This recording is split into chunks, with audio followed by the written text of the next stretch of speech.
In Indonesia, every charger cable is bipolar. 1 second, rapid charge. Next second, zero commitment. It only works when you sacrifice your comfort. Twist.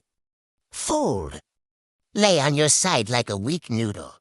You want to use your phone while charging. No. That's too greedy. Pick one, battery. Or freedom. I swear, these cables sense confidence. The moment you relax, it stops. I don't even replace them anymore. I just add more suffering layers. Tape. Rubber band. Hope.